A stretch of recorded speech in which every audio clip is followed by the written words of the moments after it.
ਸਤਿ ਸ਼੍ਰੀ ਅਕਾਲ, ਤੁਸੀਂ ਦੇਖ ਰਹੇ ਹੋ ਪੰਜਾਬ ਮੇਲ USA TV। ਮੈਂ ਹਾਂ ਵਰੁਣ ਕੌਰ। ਖਬਰਾਂ ਦੇ ਬੁਲੇਟਿਨ ਵਿੱਚ ਤੁਹਾਡਾ ਸਵਾਗਤ। ਪੇਸ਼ ਨੇ ਪਹਿਲਾਂ ਚੁਣਵੀਆਂ ਖਬਰਾਂ। ਤਾਲਿਬਾਨ ਵੱਲੋਂ 21 ਅਗਸਤ ਤੱਕ ਦੇਸ਼ ਛੱਡਣ ਦੀ ਧਮਕੀ ਮਗਰੋਂ ਅਮਰੀਕਾ ਦਾ ਬਿਆਨ। ਕਾਬੁਲ ਵਿੱਚ ਹਾਈਜੈਕ ਹੋਇਆ ਯੂਕਰੇਨ ਦਾ ਜਹਾਜ਼। ਕਾਬੁਲ ਵਿੱਚ ਹਵਾਈ ਮਾਰਗ ਰਾਹੀਂ ਲੋਕਾਂ ਦੀ ਵਾਪਸੀ ਦੇ ਕੰਮ ਵਿੱਚ ਤੇਜ਼ੀ ਜਾਰੀ। ਬਾਈਡਨ ਕਾਰਜਕਾਰੀ ਰਾਸ਼ਟਰਪਤੀ ਅਮਰੁੱਲਾ ਸਾਲੇਹ ਦੀ ਹੁੰਕਾਰ, ਅਫਗਾਨਿਸਤਾਨ ਨੂੰ ਨਹੀਂ ਬਣਨ ਦਿਆਂਗੇ, ਤਾਲਿਬਾਨ ਲੜਨ ਲਈ ਤਿਆਰ। ਕਾਬੁਲ 'ਚ ਮੌਜੂਦਾ ਅਮਰੀਕੀ ਜਵਾਨਾਂ ਨੂੰ ਹੋ ਸਕਦਾ ਹੈ IS ਅੱਤਵਾਦੀਆਂ ਦਾ ਖਤਰਾ, US ਨੇ ਦਿੱਤੀ ਚੇਤਾਵਨੀ। ਸੰਯੁਕਤ ਰਾਸ਼ਟਰ ਨੇ ਅਫਗਾਨਿਸਤਾਨ ਦੇ ਗਵਾਂਢੀਆਂ ਤੋਂ ਸਰਹੱਦਾਂ ਖੁੱਲ੍ਹੇ ਰੱਖਣ ਦੀ ਕੀਤੀ ਅਪੀਲ। ਤੇ ਹੁਣ ਇਹਨਾਂ ਖਬਰਾਂ ਦਾ ਵਿਸਥਾਰ।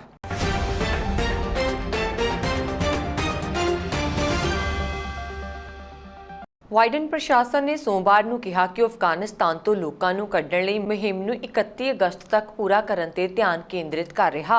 ਵਾਈਟ ਹਾਊਸ, ਵਿਦੇਸ਼ ਮੰਤਰਾਲਾ ਅਤੇ ਪੈਂਟਾਗਨ ਦੇ ਅਧਿਕਾਰੀਆਂ ਮੁਤਾਬਕ ਕਾਬੁਲ ਹਵਾਈ ਅੱਡੇ ਤੋਂ ਲੋਕਾਂ ਨੂੰ ਕੱਢਣ ਦੀ ਮੁਹਿੰਮ ਨੂੰ ਵਿਸਥਾਰ ਦੇਣ ਤੇ ਆਖਰੀ ਫੈਸਲਾ ਰਾਸ਼ਟਰਪਤੀ ਜੋ ਬਾਈਡਨ ਨੂੰ ਲੈਣਾ ਹੈ। ਰਾਸ਼ਟਰੀ ਸੁਰੱਖਿਆ ਸਲਾਹਕਾਰ ਜੇਕ ਸੁਲੀਵਾਨ ਨੇ ਵਾਈਟ ਹਾਊਸ ਵਿੱਚ ਆਯੋਜਿਤ ਪੱਤਰਕਾਰ ਸੰਮੇਲਨ ਵਿੱਚ ਕਿਹਾ, ਇਹ ਪ੍ਰਕਿਰਿਆ ਕਿਵੇਂ ਅੱਗੇ ਵਧੇਗੀ, ਇਸ ਤੇ ਆਖਰੀ ਫੈਸਲਾ ਖੁਦ ਰਾਸ਼ਟਰਪਤੀ ਦੇ ਇਲਾਵਾ ਕੋਈ ਹੋਰ ਨਹੀਂ ਲੈ ਸਕਦਾ। ਤਾਲਿਬਾਨ ਵੱਲੋਂ ਤੈਅ ਕੀਤੀ ਗਈ 21 ਅਗਸਤ ਦੀ ਡੈਡਲਾਈਨ ਤੇ ਪੁੱਛੇ ਗਏ ਸਵਾਲ ਦੇ ਜਵਾਬ ਵਿੱਚ ਇਹ ਸੁਲੀਵਾਨ ਨੇ ਕਿਹਾ, ਕਾਬੁਲ ਹਵਾਈ ਅੱਡੇ ਤੇ ਇਸ ਸਮੇਂ 5800 ਅਮਰੀਕੀ ਫੌਜੀ ਮੌਜੂਦ ਨੇ ਜੋ ਮੁੱਖ ਰੂਪ ਨਾਲ ਆਪਣੇ ਨਾਗਰਿਕਾਂ ਅਤੇ 20 ਸਾਲ ਤੱਕ ਅਮਰੀਕਾ ਦੀ ਮਦਦ ਕਰਨ ਵਾਲੇ ਅਫਗਾਨ ਨਾਗਰਿਕਾਂ ਨੂੰ ਕੱਢਣ ਵਿੱਚ ਲੱਗੇ ਹੋਏ ਨੇ। ਸੁਲੀਵਾਨ ਨੇ ਕਿਹਾ, ਰਾਸ਼ਟਰਪਤੀ ਦਾ ਮੰਨਣਾ ਹੈ ਕਿ ਅਸੀਂ ਚੰਗੀ ਤਰੱਕੀ ਕਰ ਰਹੇ ਹਾਂ। ਦਰਜਨਾਂ ਉਡਾਣਾਂ ਵਿੱਚ ਹਜ਼ਾਰਾਂ ਲੋਕਾਂ ਨੂੰ ਉਸ ਦੇਸ਼ ਵਿੱਚੋਂ ਕੱਢਿਆ ਗਿਆ। ਸਾਡਾ ਮੰਨਣਾ ਹੈ ਕਿ ਅੱਜ ਅਤੇ ਆਉਣ ਵਾਲੇ ਦਿਨਾਂ ਵਿੱਚ ਅਸੀਂ ਹੋਰ ਚੰਗਾ ਕੰਮ ਕਰਾਂਗੇ ਅਤੇ ਜਿਵੇਂ ਕਿ ਮੈਂ ਕਿਹਾ, ਉਹ ਹਰ ਦਿਨ ਹਾਲਾਤ ਤੇ ਨਜ਼ਰ ਰੱਖ ਰਹੇ ਨੇ ਅਤੇ ਜਿਵੇਂ-ਜਿਵੇਂ ਇਹ ਪ੍ਰਕਿਰਿਆ ਅੱਗੇ ਵਧੇਗੀ ਉਹ ਫੈਸਲਾ ਲੈਣਗੇ। ਪੈਂਟਾਗਨ ਵਿੱਚ ਰੱਖਿਆ ਮੰਤਰਾਲਾ ਦੇ ਪ੍ਰੈਸ ਸਕੱਤਰ ਜੌਨ ਕਿਰਬੀ ਨੇ ਪੱਤਰਕਾਰਾਂ ਨੂੰ ਕਿਹਾ ਕਿ ਉਹਨਾਂ ਨੇ ਤਾਲਿਬਾਨ ਦੇ ਬੁਲਾਰੇ ਵੱਲੋਂ 21 ਅਗਸਤ ਦੀ ਡੈਡਲਾਈਨ ਤੇ ਦਿੱਤੇ ਗਏ ਬਿਆਨ ਦੇਖੇ ਨੇ। ਉਹਨਾਂ ਨੇ ਕਿਹਾ, ਮੈਨੂੰ ਲੱਗਦਾ ਹੈ ਕਿ ਅਸੀਂ ਸਾਰੇ ਉਸ ਵਿਚਾਰ ਨੂੰ ਸਮਝਦੇ ਹਾਂ। ਸਾਡਾ ਟੀਚਾ ਜ਼ਿਆਦਾ ਤੋਂ ਜ਼ਿਆਦਾ ਲੋਕਾਂ ਨੂੰ ਉੱਥੋਂ ਬਾਹਰ ਕੱਢਣਾ ਹੈ। ਹਾਲਾਂਕਿ ਸਾਨੂੰ ਖੁਸ਼ੀ ਹੈ ਕਿ ਅਸੀਂ ਕੱਲ੍ਹ ਜ਼ਿਆਦਾ ਸੰਖਿਆ ਵਿੱਚ ਲੋਕਾਂ ਨੂੰ ਕੱਢ ਸਕੇ, ਪਰ ਇਸ ਤੇ ਅਸੀਂ ਰੁਕਣ ਵਾਲੇ ਨਹੀਂ ਹਾਂ। ਸਾਡਾ ਧਿਆਨ ਇਸ ਤੇ ਕੇਂਦਰਿਤ ਹੈ ਕਿ ਮਹੀਨੇ ਦੇ ਅੰਤ ਤੱਕ ਅਸੀਂ ਕਿੰਨਾ ਚੰਗਾ ਕਰ ਸਕਦੇ ਹਾਂ। ਵਿਦੇਸ਼ ਮੰਤਰਾਲਾ ਦੇ ਬੁਲਾਰੇ ਨੀਡ ਪ੍ਰਾਈਸ ਨੇ ਕਿਹਾ, ਇਹ ਮੁਹਿੰਮ ਕਦੋਂ ਸਮਾਪਤ ਹੋਵੇਗੀ ਇਸ ਤੇ ਰਾਸ਼ਟਰਪਤੀ ਬਾਈਡਨ ਨੂੰ ਆਖਰੀ ਫੈਸਲਾ ਕਰਨਾ ਹੈ। ਮੈਂ ਤੁਹਾਨੂੰ ਦੱਸ ਸਕਦਾ ਹਾਂ ਕਿ ਸਾਡਾ ਟੀਚਾ ਜਲਦ ਤੋਂ ਜ਼ਿਆਦਾ ਲੋਕਾਂ ਨੂੰ ਸੁਰੱਖਿਅਤ ਕੱਢਣਾ ਹੈ। ਅਫਗਾਨਿਸਤਾਨ ਵਿੱਚ ਲੋਕਾਂ ਨੂੰ ਸੁਰੱਖਿਅਤ ਬਾਹਰ ਕੱਢਣ ਲਈ ਪਹੁੰਚੇ ਯੂਕਰੇਨ ਦੇ ਜਹਾਜ਼ ਨੂੰ ਹਾਈਜੈਕ ਕਰ ਲਿਆ ਗਿਆ ਹੈ। ਯੂਕਰੇਨ ਸਰਕਾਰ ਦੇ ਮੰਤਰੀ ਨੇ ਮੰਗਲਵਾਰ ਨੂੰ ਇਹ ਦਾਅਵਾ ਕੀਤਾ। ਮੰਤਰੀ ਮੁਤਾਬਕ ਐਤਵਾਰ ਨੂੰ ਇਹ ਜਹਾਜ਼ ਹਾਈਜੈਕ ਕੀਤਾ ਗਿਆ, ਜਿਸ ਨੂੰ ਕੁਝ ਅਣਪਛਾਤੇ ਲੋਕਾਂ ਨੇ ਆਪਣੇ ਕਬਜ਼ੇ ਵਿੱਚ ਲੈ ਲਿਆ। ਯੂਕਰੇਨ ਸਰਕਾਰ ਵਿੱਚ ਡਿਪਟੀ ਵਿਦੇਸ਼ ਮੰਤਰੀ ਨੇ ਜਾਣਕਾਰੀ ਦਿੱਤੀ ਹੈ ਕਿ ਸਾਡੇ ਜਹਾਜ਼ ਨੂੰ ਅਣਜਾਣ ਲੋਕਾਂ ਵੱਲੋਂ ਹਾਈਜੈਕ ਕਰ ਲਿਆ ਗਿਆ। ਮੰਗਲਵਾਰ ਨੂੰ ਇਸ ਜਹਾਜ਼ ਨੂੰ ਈਰਾਨ ਲਿਜਾਇਆ ਗਿਆ ਅਤੇ ਜਿਸ ਵਿੱਚ ਅਣਜਾਣ ਲੋਕ ਨੇ। ਇੰਨਾ ਹੀ ਨਹੀਂ, ਸਾਡੇ ਦੂਜੇ 3 ਜਹਾਜ਼ ਵੀ ਲੋਕਾਂ ਨੂੰ ਬਾਹਰ ਕੱਢਣ ਵਿੱਚ ਸਫਲ ਨਹੀਂ ਹੋ ਪਾਏ ਕਿਉਂਕਿ ਸਾਡੇ ਨਾਗਰਿਕ ਹਵਾਈ ਅੱਡੇ ਤੱਕ ਨਹੀਂ ਪਹੁੰਚੇ ਸਨ। ਅਮਰੀਕਾ ਦੇ ਰਾਸ਼ਟਰਪਤੀ ਜੋ ਬਾਈਡਨ ਨੇ ਕਿਹਾ ਕਿ ਅਫਗਾਨਿਸਤਾਨ ਦੀ ਰਾਜਧਾਨੀ ਕਾਬੁਲ ਤੋਂ ਅਮਰੀਕੀਆਂ ਅਤੇ ਹਜ਼ਾਰਾਂ ਹੋਰ ਲੋਕਾਂ ਨੂੰ ਹਵਾਈ ਮਾਰਗ ਰਾਹੀਂ ਲਿਆਉਣ ਦਾ ਮੁਸ਼ਕਲ ਅਤੇ ਦੁਖਦਾਈ ਕੰਮ ਤੇਜ਼ੀ ਨਾਲ ਚੱਲ ਰਿਹਾ। ਉਨ੍ਹਾਂ ਅਫਗਾਨਿਸਤਾਨ ਵਿੱਚ ਚੱਲ ਰਹੇ ਮਿਸ਼ਨ ਨੂੰ 31 ਅਗਸਤ ਤੋਂ ਬਾਅਦ ਵੀ ਜਾਰੀ ਰੱਖਣ ਦੀ ਸੰਭਾਵਨਾ ਤੋਂ ਇਨਕਾਰ ਕੀਤਾ। ਬਾਈਡਨ ਨੇ ਕਿਹਾ, ਸਾਨੂੰ ਉਮੀਦ ਹੈ ਕਿ ਇਹ ਤਰੀਕ ਬਦਲਣੀ ਨਹੀਂ ਪਵੇਗੀ, ਪਰ ਫਿਰ ਵੀ ਚਰਚਾ ਜਾਰੀ ਹੈ। ਅਫਗਾਨਿਸਤਾਨ ਵਿੱਚ ਤਾਲਿਬਾਨ ਨੇ ਸੱਤਾ ਆਪਣੇ ਹੱਥਾਂ ਵਿੱਚ ਲੈ ਲਈ। ਇਸ ਵਿਚਲੇ ਅਫਗਾਨਿਸਤਾਨ ਦੇ ਕਾਰਜਕਾਰੀ ਰਾਸ਼ਟਰਪਤੀ ਅਮਰੁੱਲਾ ਸਾਲੇਹ ਨੇ ਕਿਹਾ ਕਿ ਤਾਲਿਬਾਨ ਜੋ ਦਾਅਵਾ ਕਰ ਰਿਹਾ ਉਸਨੇ ਪੰਜਸ਼ੀਰ ਦੇ ਕੁਝ ਹਿੱਸੇ ਨੂੰ ਆਪਣੇ ਕਬਜ਼ੇ ਵਿੱਚ ਲੈ ਲਿਆ, ਉਹ ਬਿਲਕੁਲ ਝੂਠ ਹੈ। ਅਸੀਂ ਪੂਰੀ ਤਰ੍ਹਾਂ ਕਾਬੂ ਵਿੱਚ ਹਾਂ। ਪੰਜਸ਼ੀਰ ਦੇ ਲੋਕਾਂ ਦਾ ਉਤਸ਼ਾਹ ਬਹੁਤ ਜ਼ਿਆਦਾ ਹੈ। ਇਸ ਤੋਂ ਅੱਗੇ ਕਾਰਜਕਾਰੀ ਰਾਸ਼ਟਰਪਤੀ ਨੇ ਕਿਹਾ ਕਿ ਪੰਜਸ਼ੀਰ ਦੇ ਲੋਕ ਤਾਲਿਬਾਨ ਅੱਗੇ ਝੁਕਣ ਲਈ ਤਿਆਰ ਨਹੀਂ। ਅਸੀਂ ਕਿਸੇ ਵੀ ਤਰ੍ਹਾਂ ਦੀ ਗੱਲਬਾਤ ਲਈ ਤਿਆਰ ਹਾਂ। ਅਸੀਂ ਆਪਣੇ ਇਲਾਕੇ ਵਿੱਚ ਸ਼ਾਂਤੀ ਚਾਹੁੰਦੇ ਹਾਂ, ਪਰ ਜੇ ਤਾਲਿਬਾਨ ਲੜਾਈ ਲੜਨਾ ਚਾਹੁੰਦਾ ਹੈ ਤਾਂ ਅਸੀਂ ਲੜਨ ਲਈ ਵੀ ਤਿਆਰ ਹਾਂ। ਅਮਰੁੱਲਾ ਸਾਲੇਹ ਨੇ ਕਿਹਾ ਕਿ ਅਹਿਮਦ ਮਸੂਦ ਇਸ ਸਮੇਂ ਆਪਣੇ ਪਿਤਾ ਦੀ ਤਰ੍ਹਾਂ ਤਾਲਿਬਾਨ ਵਿਰੁੱਧ ਲੜ ਰਿਹਾ। ਹਰ ਕੋਈ ਉਸ ਦੇ ਨਾਲ ਖੜਾ ਹੈ। ਮੈਂ ਵੀ ਇੱਥੇ ਮੌਜੂਦ ਹਾਂ। ਹਰ ਕੋਈ ਇੱਥੇ ਇਕਜੁੱਟ ਹੈ। ਅਸੀਂ ਸਭ ਕੁਝ ਤਾਲਿਬਾਨ ਤੇ ਛੱਡ ਦਿੱਤਾ ਹੈ। ਜੇਕਰ ਉਹ ਜੰਗ ਚਾਹੁੰਦੇ ਹਨ ਤਾਂ ਜੰਗ ਹੋਵੇਗੀ ਅਤੇ ਜੇ ਉਹ ਗੱਲਬਾਤ ਚਾਹੁੰਦੇ ਹਨ ਤਾਂ ਸ਼ਾਂਤੀ ਨਾਲ ਗੱਲਬਾਤ ਕੀਤੀ ਜਾਵੇਗੀ। ਸਥਾਨਕ ਸਥਿਤੀ ਅਤੇ ਭਵਿੱਖ ਬਾਰੇ ਅਮਰੁੱਲਾ ਸਾਲੇਹ ਨੇ ਕਿਹਾ ਕਿ ਮੌਜੂਦ ਸਥਿਤੀ ਬਹੁਤ ਅਜੀਬ ਹੈ ਕਿਉਂਕਿ ਰਾਸ਼ਟਰਪਤੀ ਸਮੇਤ ਸਮੁੱਚੀ ਕੈਬਨਿਟ ਦੇਸ਼ ਛੱਡ ਕੇ ਜਾ ਚੁੱਕੀ ਹੈ। ਰਾਸ਼ਟਰਪਤੀ ਅਸ਼ਰਫ ਗਨੀ ਨੇ ਲੋਕਾਂ ਨੂੰ ਧੋਖਾ ਦਿੱਤਾ ਅਤੇ ਉਹ ਦੇਸ਼ ਤੋਂ ਬਾਹਰ ਚਲੇ ਗਏ। ਪਰ ਸਾਡਾ ਮਨੋਰਥ ਸਿਰਫ ਇੱਕ ਹੈ, ਅਸੀਂ ਕਿਸੇ ਵੀ ਤਰ੍ਹਾਂ ਦੀ ਤਾਨਾਸ਼ਾਹੀ ਨੂੰ ਬਰਦਾਸ਼ਤ ਨਹੀਂ ਕਰਾਂਗੇ। ਦੱਸ ਦਈਏ ਕਿ ਇਸ ਤੋਂ ਅੱਗੇ ਅਮਰੁੱਲਾ ਸਲਾਈ ਨੇ ਕਿਹਾ ਕਿ ਅਸੀਂ ਚਾਹੁੰਦੇ ਹਾਂ ਕਿ ਸਾਡੇ ਲੋਕਾਂ ਨੂੰ ਆਜ਼ਾਦੀ ਨਾਲ ਰਹਿਣ ਦਾ ਮੌਕਾ ਮਿਲੇ। ਅਸੀਂ ਨਹੀਂ ਚਾਹੁੰਦੇ ਕਿ ਅਫਗਾਨਿਸਤਾਨ ਤਾਲਿਬਾਨ ਬਣੇ। ਅਮਰੀਕਾ ਦੇ ਰਾਸ਼ਟਰਪਤੀ ਸੁਰੱਖਿਆ ਸਲਾਹਕਾਰ ਜੇਕ ਸੁਲੀਵਾਨ ਨੇ ਭਰੋਸਾ ਦਿੱਤਾ ਹੈ ਕਿ ਇਸਲਾਮਿਕ ਸਟੇਟ ਕਾਬੁਲ ਵਿੱਚ ਮੌਜੂਦ ਉਹਨਾਂ ਦੇ ਜਵਾਨਾਂ ਤੇ ਹਮਲਾ ਕਰ ਸਕਦੇ ਨੇ। ਉਹਨਾਂ ਨੂੰ ਸਿੱਧੇ ਤੌਰ ਤੇ ਆਪਣੇ ਜਵਾਨਾਂ ਨੂੰ IS ਤੋਂ ਖਤਰਾ ਦੱਸਿਆ ਹੈ। ਉਹਨਾਂ ਨੇ ਕਿਹਾ ਇਹ ਖਤਰਾ ਕਾਫੀ ਵੱਡਾ ਹੈ, ਇਸ ਲਈ ਅਮਰੀਕਾ ਆਪਣੇ ਨਾਗਰਿਕਾਂ ਦੀ ਸੁਰੱਖਿਅਤ ਵਾਪਸੀ ਨੂੰ ਲੈ ਕੇ ਹਰ ਸੰਭਵ ਉਪਾਅ ਦਾ ਇਸਤੇਮਾਲ ਕਰਨਾ ਚਾਹੁੰਦਾ ਹੈ। ਨਿਊਯਾਰਕ ਟਾਈਮਜ਼ ਦੀ ਖਬਰ ਮੁਤਾਬਕ ਅਮਰੀਕੀ NSA ਨੇ ਇਹ ਗੱਲ ਇੱਕ ਚੈਨਲ ਨਾਲ ਹੋਈ ਸਮਾਗਮ 'ਚ ਕਹੀ।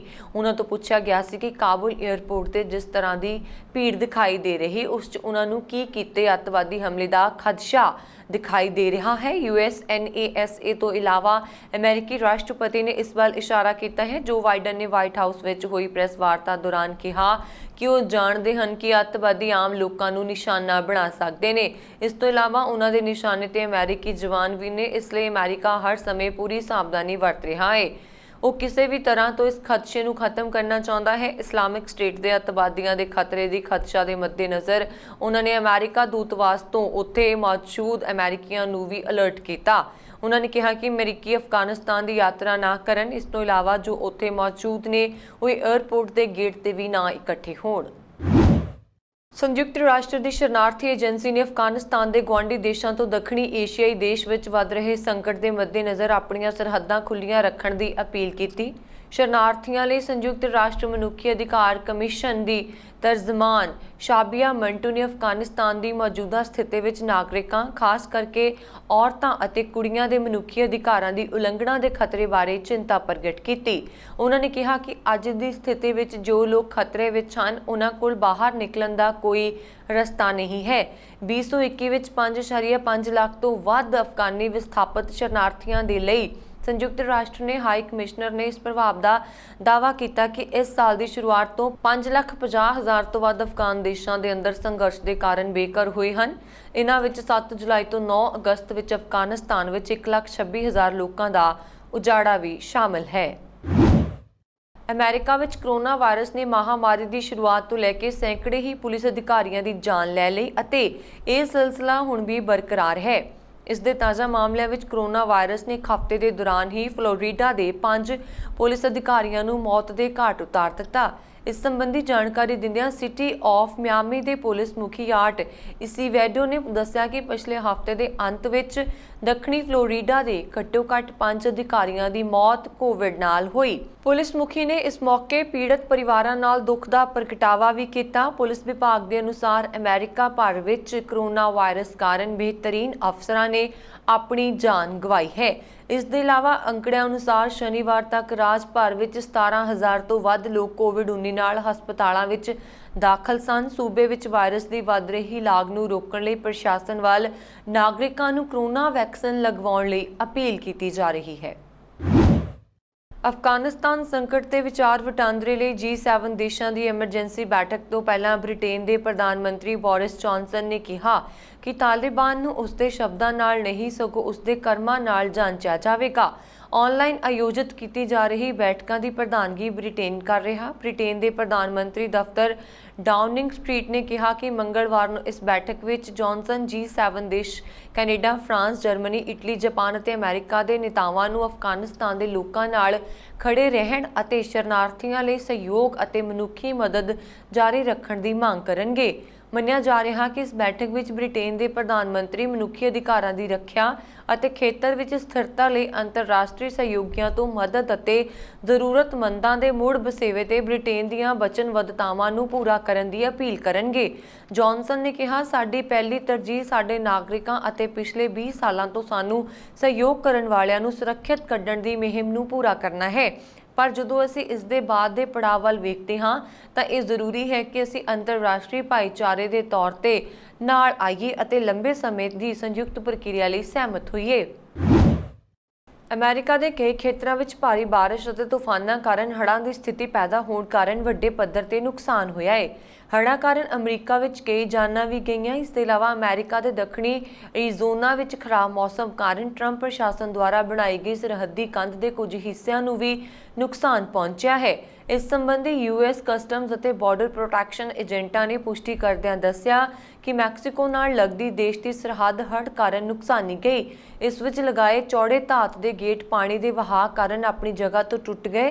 ਰਿਪੋਰਟਾਂ ਅਨੁਸਾਰ ਅਰਬਾਂ ਡਾਲਰ ਦੀ ਲਾਗਤ ਨਾਲ ਬਣੀ ਸਰਹੱਦ ਦੀ ਕੰਧ ਨੂੰ ਭਾਰੀ ਨੁਕਸਾਨ ਬਰਨਾਰਡੀਨੋ ਰੈਂਚ ਵਿਖੇ ਹੋਇਆ, ਜੋ ਕਿ ਡਗਲਸ ਅਰਜ਼ੀਨੋ ਅਤੇ ਸੈਨ ਬਰਨਾਰਡੀਨੋ ਵਾਈਲਡ ਲਾਈਫ ਰਿਫਿਊਜੀ ਦੇ ਵਿਚਕਾਰ ਸਥਿਤ ਹੈ। ਜ਼ਿਕਰਯੋਗ ਹੈ ਕਿ ਮੈਕਸੀਕੋ ਸਰਹੱਦ ਦੇ ਨਾਲ ਇਸ ਕੰਧ ਦੀ ਉਸਾਰੀ ਟਰੰਪ ਪ੍ਰਸ਼ਾਸਨ ਵੱਲੋਂ ਗੈਰ ਕਾਨੂੰਨੀ ਪ੍ਰਵਾਸੀਆਂ ਦੀ ਆਮਦ ਨੂੰ ਰੋਕਣ ਲਈ ਕੀਤੀ ਗਈ ਸੀ।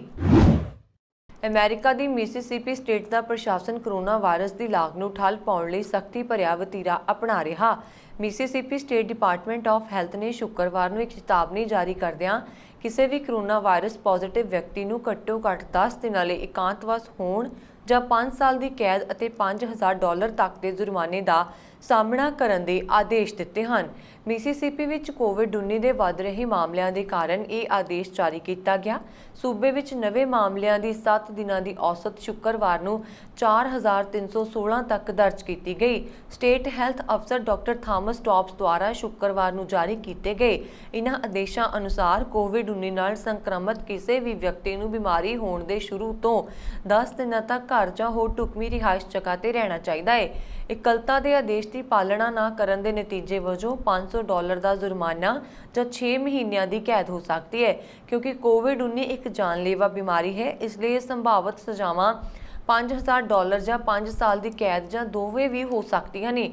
ਰਾਜ ਦੇ ਸਿਹਤ ਅੰਕੜਿਆਂ ਦੇ ਅਨੁਸਾਰ ਮਿਸੀਸਿਪੀ ਦੇ ਹਸਪਤਾਲਾਂ ਵਿੱਚ ਇਸ ਵੇਲੇ ਮਹਾਮਾਰੀ ਦੇ ਕਿਸੇ ਵੀ ਸਮੇਂ ਨਾਲੋਂ ਵਧੇਰੇ ਕੋਵਿਡ-19 ਮਰੀਜ਼ ਦਾਖਲ ਨੇ, ਜਿਸ ਤਹਿਤ ਬੁੱਧਵਾਰ ਤੱਕ ਤਕਰੀਬਨ 1660 ਮਰੀਜ਼ ਹਸਪਤਾਲ ਵਿੱਚ ਦਾਖਲ ਸਨ, ਜਿਨ੍ਹਾਂ ਵਿੱਚੋਂ 457 ICU ਅਤੇ 324 ਵੈਂਟੀਲੇਟਰਾਂ ਤੇ ਸਨ।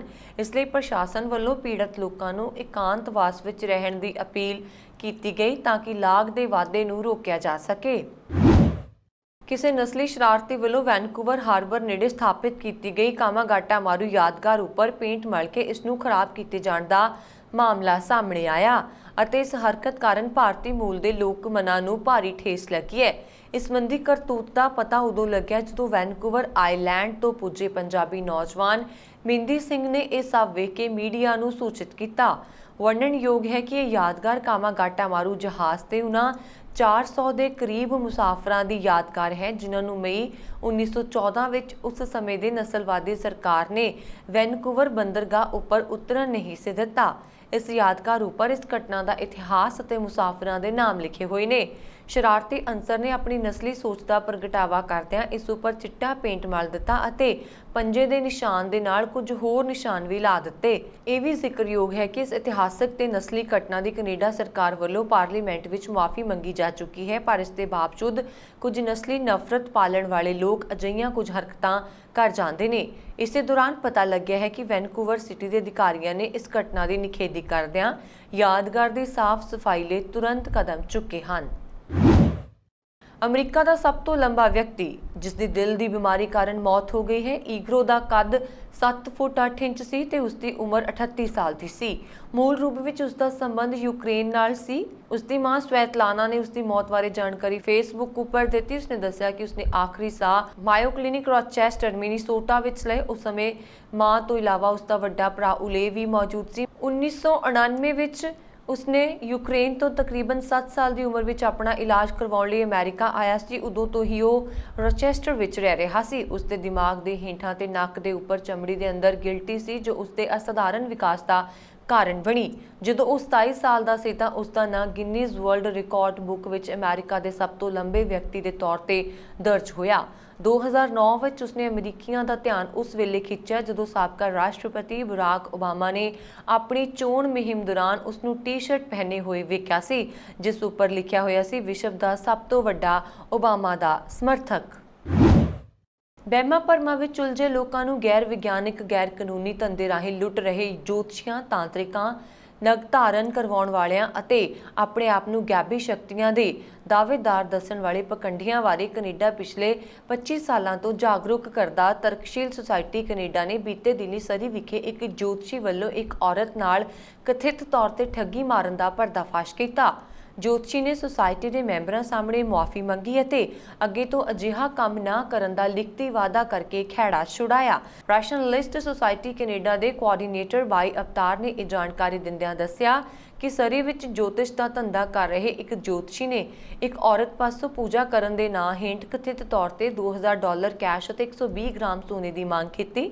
ਜੋਤਸ਼ੀ ਨੇ ਉਸ ਔਰਤ ਦੇ ਘਰ ਜਾ ਕੇ ਉਸਦੇ ਘਰ ਵਿੱਚ ਬਹੁਤ ਖਤਰਨਾਕ 4 ਭੂਤ ਹਨ ਅਤੇ ਉਹਨਾਂ ਨੂੰ ਭਜਾਉਣ ਲਈ ਇਹ ਸੋਨਾ ਪਾਣੀ ਵਿੱਚ ਤਾਰਨਾ ਹੋਵੇਗਾ। ਉਸ ਔਰਤ ਨੇ 120 ਗ੍ਰਾਮ ਸੋਨੇ ਦੇਣ ਦੀ ਅਸਮਰਥਾ ਜ਼ਾਹਿਰ ਕੀਤੀ ਤਾਂ ਉਸਨੇ ਕਿਹਾ ਕਿ ਜਿੰਨਾ ਤੁਹਾਡੇ ਕੋਲ ਹੈ ਉਹ ਲੈ ਕੇ ਆਓ।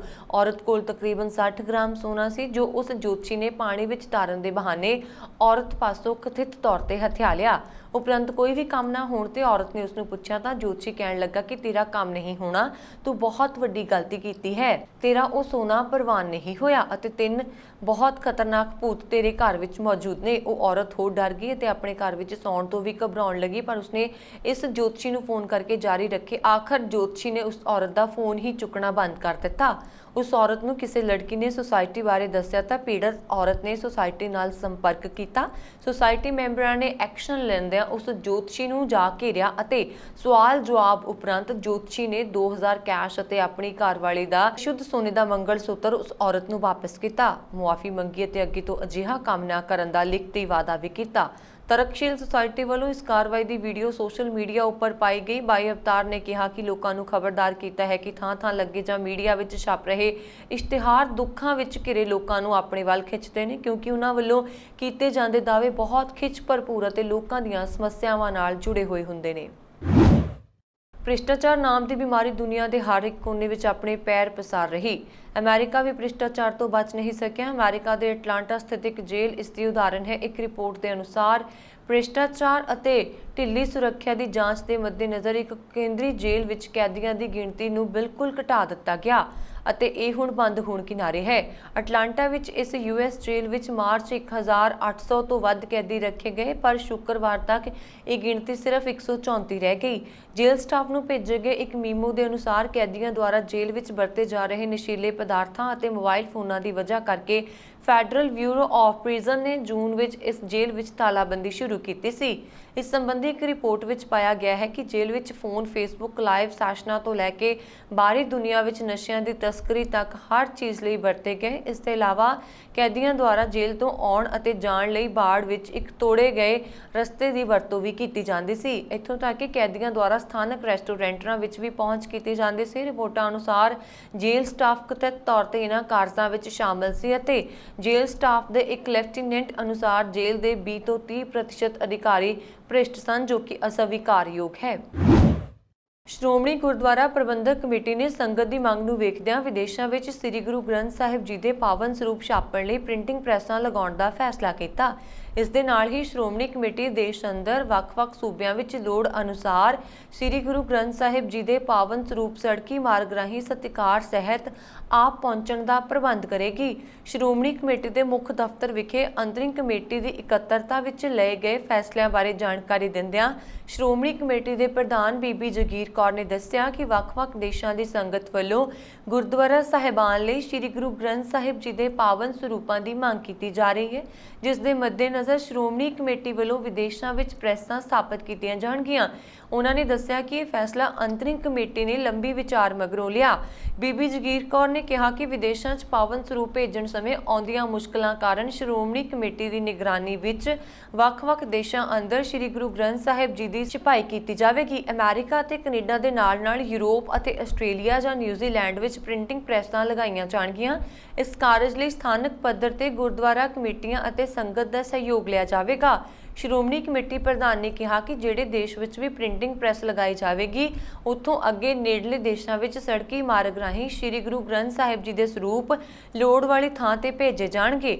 ਉਹਨਾਂ ਨੇ ਇਹ ਵੀ ਦੱਸਿਆ ਕਿ ਗੁਜਰਾਤ ਵਿਖੇ ਵੱਖ-ਵੱਖ ਗੁਰਦੁਆਰਾ ਸਾਹਿਬਾਨ ਲਈ 100 ਪਾਵਨ ਸਰੂਪਾਂ ਦੀ ਪੁੱਜੀ ਮੰਗ ਵੀ ਪ੍ਰਵਾਨ ਕਰ ਲਈ ਗਈ ਹੈ ਅਤੇ ਇਸ ਸੰਬੰਧ ਵਿੱਚ ਸ਼੍ਰੋਮਣੀ ਕਮੇਟੀ ਵਿਸ਼ੇਸ਼ ਬੱਸ ਰਾਹੀਂ ਆਪ ਪਾਵਨ ਸਰੂਪ ਗੁਜਰਾਤ ਪਹੁੰਚਾਏਗੀ। ਮੈਲਪੁਰ ਦੇ ਪਿੰਡ ਝੁੱਗੀਆਂ ਵਿੱਚ ਰੱਖੜੀ ਵਾਲੇ ਦਿਨ 22 ਅਗਸਤ ਸਵੇਰੇ 6 ਵਜੇ ਅਮਰੀਕਾ ਤੋਂ ਸਹੁਰੇ ਘਰ ਪਹੁੰਚੇ NRI ਜਵਾਈ ਨੇ ਸੱਸ ਅਤੇ ਪਤਨੀ ਨੂੰ ਗੋਲੀਆਂ ਮਾਰ ਦਿੱਤੀਆਂ ਸਨ। ਇਸ ਵਾਰਦਾਤ ਵਿੱਚ ਸੱਸ ਦੀ ਮੌਕੇ ਤੇ ਮੌਤ ਹੋ ਗਈ ਸੀ, ਜਦਕਿ ਪਤਨੀ ਗੰਭੀਰ ਰੂਪ ਨਾਲ ਜ਼ਖਮੀ ਹੈ। ਪਹਿਲਾਂ ਪੁਲਿਸ ਵਾਰਦਾਤ ਦਾ ਕਾਰਨ ਪਤੀ ਪਤਨੀ ਦਾ ਝਗੜਾ ਮੰਨ ਕੇ ਚੱਲ ਰਹੀ ਸੀ, ਪਰ ਸੋਮਵਾਰ ਨੂੰ ਇਸ ਮਾਮਲੇ ਵਿੱਚ ਨਵਾਂ ਮੋੜ ਆ ਗਿਆ। ਪੁਲਿਸ ਨੇ ਮੁਲਜ਼ਮ ਮਨਦੀਪ ਸਿੰਘ ਦੀ ਕਲਾਸਮੇਟ ਰਹਿ ਚੁੱਕੀ ਉਸ ਦੀ ਪ੍ਰੇਮਿਕਾ ਮਮਤਾ ਬਾਸੀ ਰਾਏਪੁਰ ਥਾਣਾ ਫਲੌਰ ਨੂੰ ਗ੍ਰਿਫਤਾਰ ਕੀਤਾ ਹੈ। ਮੁਲਜ਼ਮ ਮਨਦੀਪ ਅਤੇ ਉਸ ਦੀ ਪ੍ਰੇਮਿਕਾ 2 ਦੋਵਾਂ ਨੇ ਪਤਨੀ ਦੇ ਕਤਲ ਦੀ ਸਾਜ਼ਿਸ਼ ਰਚੀ ਸੀ ਅਤੇ 26 ਅਗਸਤ ਨੂੰ ਵਿਦੇਸ਼ ਭੱਜਣ ਦੀ ਯੋਜਨਾ ਬਣਾਈ ਹੋਈ ਸੀ। ਇਸ ਵਾਰਦਾਤ ਵਿੱਚ ਮੁਲਜ਼ਮ ਨੇ ਸੱਸ ਬਲਵੀਰ ਕੌਰ ਨੂੰ 2 ਗੋਲੀਆਂ ਮਾਰੀਆਂ, ਜਿਸ ਨਾਲ ਉਸ ਦੀ ਮੌਤ ਹੋ ਗਈ, ਜਦਕਿ ਉਸ ਦੀ ਪਤਨੀ ਸ਼ਬਦੀਪ ਕੌਰ ਨੂੰ 4 ਗੋਲੀਆਂ ਲੱਗੀਆਂ, ਜੋ ਗੰਭੀਰ ਰੂਪ ਨਾਲ ਜ਼ਖਮੀ ਹਸਪਤਾਲ ਵਿੱਚ ਜ਼ਿੰਦਗੀ ਅਤੇ ਮੌਤ ਨਾਲ ਲੜ ਰਹੀ ਹੈ। ਘਟਨਾ ਤੋਂ ਬਾਅਦ ਮਹਿਲਪੁਰ ਦੀ ਪੁਲਿਸ ਜਾਂਚ ਵਿੱਚ ਜੁਟ ਗਈ। ਪੁਲਿਸ ਨੂੰ ਇਹ ਗੱਲ ਹਜ਼ਮ ਨਹੀਂ ਹੋ ਰਹੀ ਸੀ ਕਿ ਮੁਲਜ਼ਮ ਮਨਦੀਪ ਨੇ ਵਿਦੇਸ਼ ਤੋਂ ਪਰਤਦੇ ਹੀ ਪਤਨੀ ਅਤੇ ਸੱਸ ਨੂੰ ਗੋਲੀਆਂ ਕਿਉਂ ਮਾਰੀਆਂ। ਜਾਂਚ ਵਿੱਚ ਪਤਾ ਲੱਗਾ ਹੈ ਕਿ ਮਨਦੀਪ ਦੇ ਨਾਲ ਦੇ ਪਿੰਡ ਦੀ ਕੁੜੀ ਨਾਲ ਪੁਰਾਣੇ ਪ੍ਰੇਮ ਸੰਬੰਧ ਚੱਲ ਰਹੇ ਸਨ, ਜਿਸ ਤੇ DSP Prem Singh police party ਦੇ ਨਾਲ ਖੁਦ ਜਾਂਚ ਕਰਨ ਕੁੜੀ ਦੇ ਘਰ ਪੁੱਜੇ। ਕੇਂਦਰ ਸਰਕਾਰ ਵੱਲੋਂ ਪਾਸ ਕੀਤੇ ਗਏ ਤਿੰਨੇ ਖੇਤੀ ਕਾਨੂੰਨਾਂ ਤੋਂ ਬਾਅਦ ਹੁਣ ਸਵਰਨਕਾਰਾਂ ਦੇ ਖਿਲਾਫ ਇੱਕ ਕਾਨੂੰਨ ਬਣਾਇਆ ਗਿਆ ਹੈ। ਇਹ ਕਹਿਣਾ ਹੈ ਕਿ ਅੰਮ੍ਰਿਤਸਰ ਦੇ ਗੁਰੂ ਬਾਜ਼ਾਰ ਵਿੱਚ ਕੰਮ ਕਰਨ ਵਾਲੇ ਸੁਨਿਆਰਿਆਂ ਦੀ ਦੁਕਾਨਾਂ ਦੇ ਲੋਕਾਂ ਦਾ ਉੱਥੇ ਹੀ ਉਹਨਾਂ ਦਾ ਕਹਿਣਾ ਹੈ ਕਿ ਕੇਂਦਰ ਸਰਕਾਰ ਵੱਲੋਂ ਲਗਾਤਾਰ ਹੀ ਸੋਨੇ ਦੇ ਵਪਾਰੀਆਂ ਦੇ ਖਿਲਾਫ ਰੂਏ ਕੱਢੇ ਜਾ ਰਹੇ ਨੇ, ਜੋ ਕਿ ਹਰਗਿਜ਼ ਬਰਦਾਸ਼ਤ ਨਹੀਂ ਕੀਤੇ ਜਾਣਗੇ। ਉੱਥੇ ਹੀ ਅੱਜ ਉਹਨਾਂ ਵੱਲੋਂ ਇੱਕ ਦਿਨ ਲਈ ਅੰਮ੍ਰਿਤਸਰ ਦੇ ਗੁਰੂ ਬਾਜ਼ਾਰ ਨੂੰ ਬੰਦ ਕਰਕੇ ਸੰਕੇਤਕ ਧਰਨਾ ਦਿੱਤਾ ਗਿਆ। ਉੱਥੇ ਹੀ ਗੱਲਬਾਤ ਕਰਦੇ ਹੀ ਵਪਾਰੀਆਂ ਦਾ ਕਹਿਣਾ ਹੈ ਕਿ ਕੇਂਦਰ ਸਰਕਾਰ ਵੱਲੋਂ ਜੋ ਪਾਸ ਕੀਤਾ ਗਿਆ ਕਾਨੂੰਨ ਹੈ ਉਹਨਾਂ ਨੂੰ ਮਨਜ਼ੂਰ ਨਹੀਂ। ਉਹਨਾਂ ਦਾ ਕਹਿਣਾ ਹੈ ਕਿ ਉਹ ਪਹਿਲਾਂ ਹੀ ਬਹੁਤ ਸਾਰੀਆਂ ਮੁਸ਼ਕਿਲਾਂ ਦਾ ਸਾਹਮਣਾ ਕਰ ਰਹੇ ਨੇ ਅਤੇ ਬਾਰ-ਬਾਰ ਉਹਨਾਂ ਦੇ ਕੰਮ ਵਿੱਚ ਕੇਂਦਰ ਸਰਕਾਰ ਅੜਿੱਕਾ ਬਣ ਕੇ ਖਲੋਤੀ ਹੋਈ ਹੈ। ਉੱਥੇ ਉਹਨਾਂ ਦਾ ਕਹਿਣਾ ਹੈ ਕਿ ਉਹ ਅੰਮ੍ਰਿਤਸਰ ਵਿੱਚ ਸੋਨੇ ਦਾ ਕੰਮ ਪਿਓਰ ਸੋਨੇ ਦਾ ਕੰਮ ਕਰਨ ਲਈ ਤਿਆਰ ਹਨ ਅਤੇ ਹੋਲਮਾਰਕਾਂ ਦੇ ਤਹਿਤ ਹੀ ਕੰਮ ਕੀਤਾ ਜਾ ਰਿਹਾ ਸੀ, ਲੇਕਿਨ ਹੁਣ ਨਵਾਂ ਕਾਨੂੰਨ ਪਾਸ ਕਰ ਦਿੱਤਾ ਗਿਆ ਜਿਸ ਨਾਲ ਛੋਟੇ ਵਪਾਰੀ ਮਰ ਜਾਣਗੇ। ਦੂਸਰੇ ਪਾਸੇ ਉਹਨਾਂ ਦਾ ਕਹਿਣਾ ਹੈ ਕਿ ਵੱਡੀਆਂ ਦੁਕਾਨਾਂ ਨੂੰ ਅਤੇ ਵੱਡੇ ਕਾਰਪੋਰੇਟ ਘਰਾਣਿਆਂ ਨੂੰ ਫਾਇਦਾ ਪਹੁੰਚਾਉਣ ਲਈ ਕੇਂਦਰ ਸਰਕਾਰ ਵੱਲੋਂ ਇਹ ਕਾਨੂੰਨ ਲਿਆਂਦਾ ਗਿਆ। ਉੱਥੇ ਜੇਕਰ ਕੇਂਦਰ ਸਰਕਾਰ ਵੱਲੋਂ ਇਹ ਕਾਨੂੰਨ ਰੱਦ ਨਾ ਕੀਤਾ ਗਿਆ ਤਾਂ ਉਹਨਾਂ ਨੂੰ ਮਜਬੂਰਨ ਕਿਸਾਨਾਂ ਦੇ ਨਾਲ ਬੈਠ ਕੇ ਕੇਂਦਰ ਸਰਕਾਰ ਦੇ ਖਿਲਾਫ ਧਰਨਾ ਦੇਣਾ ਪਏਗਾ ਅਤੇ ਸਵਰਨਕਾਰ ਸੰਸਥਾ ਵੱਲੋਂ ਭਾਜਪਾ ਦਾ ਪੂਰੇ ਤਰੀਕੇ ਨਾਲ ਬਾਈਕਾਟ ਕੀਤਾ ਜਾਵੇਗਾ, ਜੋ ਕਿ ਚੋਣਾਂ ਦੇ ਵਿੱਚ ਉਹਨਾਂ ਨੂੰ ਕਾਫੀ ਅਸਰ ਪਾਵੇਗਾ। ਇਸ ਸਨ ਹੁਣ ਤੱਕ ਦੀਆਂ ਖਬਰਾਂ। ਮੈਨੂੰ ਵਰੁਣ ਕੌਰ ਮਾਨ ਨੂੰ ਦਿਓ ਆ ਗਿਆ। ਹੋਰ ਖਬਰਾਂ ਦੇ ਲਈ ਸਾਡਾ YouTube ਚੈਨਲ ਪੰਜਾਬ ਮੇਲ USA TV ਜ਼ਰੂਰ ਸਬਸਕ੍ਰਾਈਬ ਕਰਨਾ। ਸਤਿ ਸ਼੍ਰੀ ਅਕਾਲ।